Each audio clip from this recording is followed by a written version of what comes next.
Please help me for 1K subscribers. I whispered into my phone camera, forcing a smile that didn't reach my eyes, completely unaware that my world was about to fracture in a way I could never repair. She said it like it was casual, like ordering coffee. I want to open the marriage because I need intimacy with other men. I'm sick of you. The words hit me first in my chest, like a fist I didn't see coming, and then in my stomach, twisting cold and sharp. I froze, staring at her, half expecting a cruel joke. But her eyes were steady, almost gleaming with a strange, terrifying certainty. The kitchen smelled of last night's wine and burnt toast. The morning sun slanted through the blinds, catching motes of dust that floated lazily in the golden light. It should have been ordinary, mundane even. But the ordinary had died in that instant. I don't understand, I stammered, voice hoarse, fumbling for comprehension like it was a fragile glass I could shatter or clutch too tightly. My heart hammered in a rhythm that was uncomfortably foreign to me. Denial coiled tight around my chest. You're joking. You can't mean that.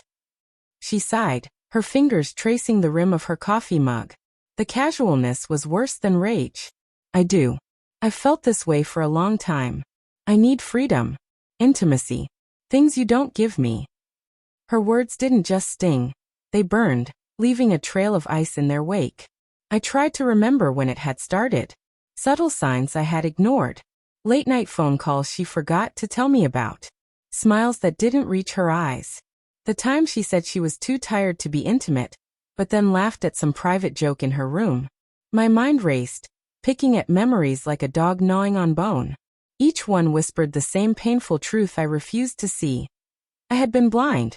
I wanted to scream, to throw something, to hurt her for the betrayal. But the silence between us was deafening. She sat there, serene, almost smug. I hated her. I loved her. I didn't know which came first. My hands shook as I reached for the edge of the counter, knuckles whitening. Why? I asked finally, my voice breaking. Why now? Why like this? She leaned back, crossing her legs, her eyes softening in a way that was almost cruel. I tried, you know. I tried to make it work. But I can't lie to myself anymore. And I can't lie to you either. I wanted to throw the table, to smash every plate, every cup. Instead, I sank to the floor, the kitchen spinning, my vision swimming with betrayal. We had everything, I whispered, disbelief choking me. We had love. Her gaze softened further, and it was maddening. Love isn't always enough, she said. You wouldn't understand because you've never felt the way I feel. You've never needed it in the way I do. The words were a knife that cut through years of memory. I remembered our wedding day, the laughter, the promises, the photographs that captured smiles I would never see again in the same way. I remembered quiet mornings in bed, her head on my shoulder, the trust one had given freely. And now all of it felt poisoned. I left the kitchen, walking through the house that was no longer a home, but a cage I had willingly built for myself.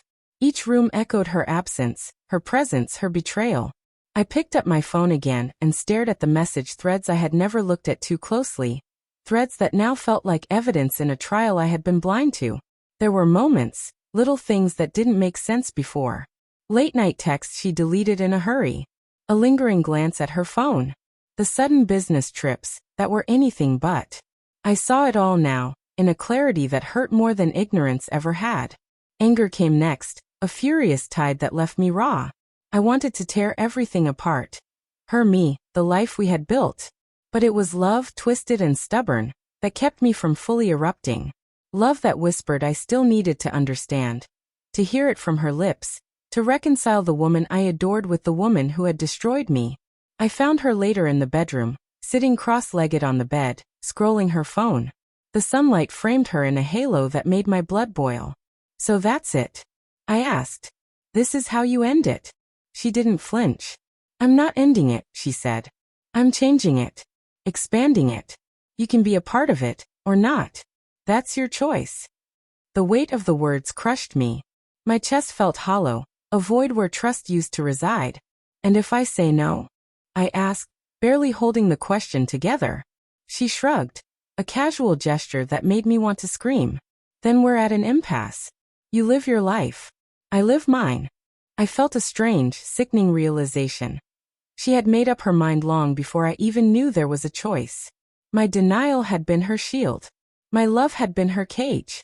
I left the house, stepping into the crisp evening air, trying to breathe, trying to make sense of a world that no longer had logic. The streetlights flickered above me like broken stars, the wind sharp against my cheeks. I thought of the years, of the trust, of the quiet devotion I had given, now shattered. And yet, even in the despair, a part of me clung to a flicker of understanding. She was not evil, not simple, not a villain. She was human, flawed, aching, and insatiably hungry for something I could not give. And perhaps that was the cruelest part of all. The truth that love alone could not save us. I turned back to the house one last time.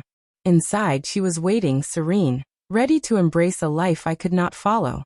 My reflection in the window caught my eyes, hollow and haunted, and I knew I would never forget the moment she bared her truth. The betrayal was complete, but so was the revelation. Some love, I realized, was not meant to last. Some trust, no matter how deep, could be broken beyond repair. And some hearts, no matter how fiercely they beat, could never hold the other person's hunger. I walked away into the darkness, the memory of her words echoing with a quiet, relentless torment. I want intimacy with other men. I'm sick of you. The words burned like a brand, leaving nothing behind but the hollow echo of a love that could not survive the truth.